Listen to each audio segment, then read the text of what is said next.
Newsday continues here on One News Now. I'm Sean Yao. President Bongbong Marcos has signed the 5.2 trillion peso national budget for 2023. This is the first spending plan approved under the Marcos Jr. administration. The 2023 national budget is higher by 4.9% compared to that of this year. Infrastructure and education secured the largest allocations in next year's budget. And the Social Security system is hiking premiums next year. Gio Robles with the details. It's not just prices of basic commodities that's going up. Starting January next year, SSS will push through with its contribution hike. The monthly rate will increase to 14% from the current 13%. This means that a member earning 30,000 pesos monthly will have to pay 4,200 pesos or an additional 300 pesos. The added amount though will be shouldered by the employer. 1% lang to ng SSS rate. This is basically very small. Wag na po natin i-deny or i-defer itong ganitong kaliit because the future of this is quite big. But with inflation remaining elevated, the Employers Confederation of the Philippines says now is not the right time for a premium hike. They're calling on the SSS to defer it for the time being. In the meantime, the Social Security system is urging the public to take advantage of their other offers. This includes the Workers' Investment and Savings Program or WISP Plus. WISP Plus is saving money, investing it, and reaping it when the time is right. And that time will be during a retirement. Under the program, members can pay a minimum of 500 pesos on top of their monthly contribution. Members may also collect their earnings after a year of contribution. For the partial withdrawal, it shall be allowed once a month only, and with remaining balance not lower than 500 pesos. For workers like Rudy Evanches, a security guard, the program serves as an additional tool for growing his retirement money. Okay na rin naman yung West kasi mababalin din yung hulog tapos may withdraw ko pa. The SSS says that compared to other programs, WISP Plus has no age limit and required membership type. For News 5, Gio Robles, we are One News.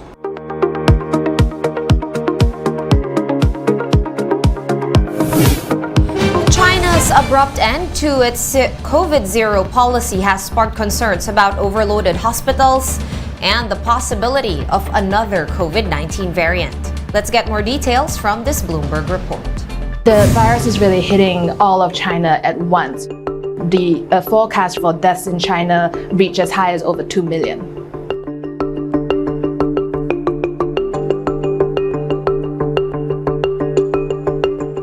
China's road to reopening is a little bit like that Ernest Hemingway phrase, gradually and then suddenly. The pressure has really been building for a year now since the arrival of Omicron because that variant is just so transmissible that China's classic playbook of lockdowns, mass testing was becoming less and less effective against stopping spread.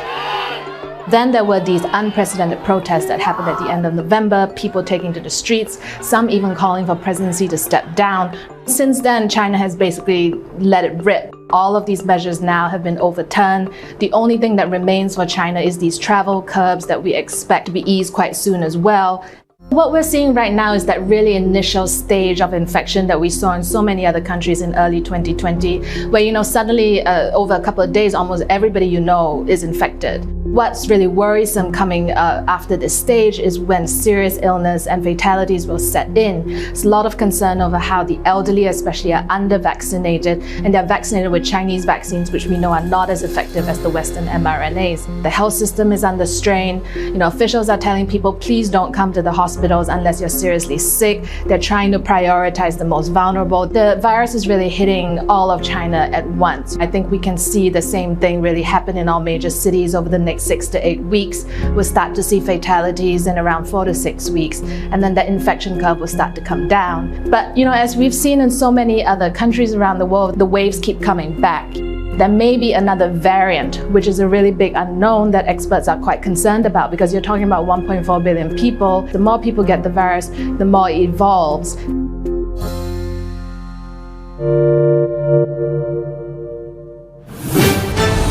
We will be back with more stories after this quick break. Keep it here on One News.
You're still watching One News Now.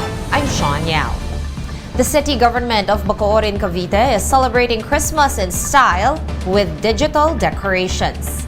Laila Pangilinan tells us more. Christmas is really in the air in Bacoor City in Cavite. Their digital Christmas tree has been lit up. Christmas songs are being played in the background. The municipal hall is also clad with Christmas decorations, and several play areas for kids like inflatable slides and toys have been placed within the city hall grounds. These are just some of the sights to see. Matagal-tagal talagang hindi nakalaro dahil sa pandemic. O ngayon, tuwang-tuwa yung mga bata. Tingnan mo naman, tuwang-tuwa yung mga bata. As a late celebration to National Children's Month last November, kids wearing different Christmas costumes held a parade. Masaya po ako kasi experience niya po yan para madala niya rin hanggang paglaki.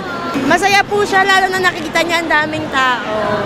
Bacoor City Mayor Strike Revilla said they consider the program as a form of Christmas gift to Bacoor residents for maintaining COVID-19 cases low throughout the year. But Revilla said this doesn't mean the public should be complacent. He reminded residents to get booster shots and continue practicing minimum health protocols, especially during this holiday season. Ibabalik na yung ating normal na mga services, lalo na sa mga health work, sa mga barangay health centers po natin, kasi lahat tayo nag-concentrate sa COVID for the past 2 years. Mag-start na kami by 2023 January na babalik na tayo sa normal na pamumuhay natin dito. For News 5, Laila Pangilinan, we are One News. Let's now take a quick look at today's other top stories. The Supreme Court will be deciding on pending petitions concerning several issues early next year.